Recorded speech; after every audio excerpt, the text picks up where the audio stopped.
One of the things that I believe that makes America one of the greatest nations in the world, and this is where we used to be.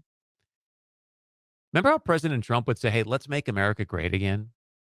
Let's make America great again. I think what we should be talking about today is let's make Lady Justice blind again.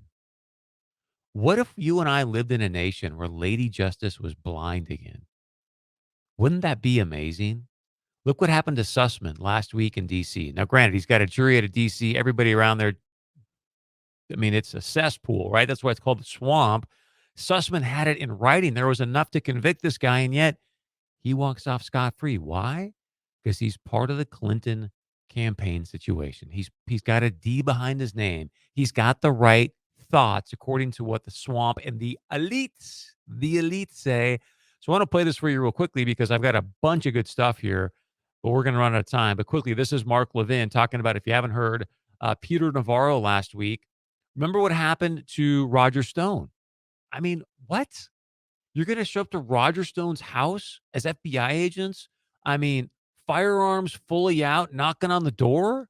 "Come on out, come on out." I mean, for what? Just call him and just go, "Hey, man, why don't you surrender yourself? Like, come on into the DOJ office right there in Tampa or Jupiter, wherever he lives." I remember them going and storming Sussman's house.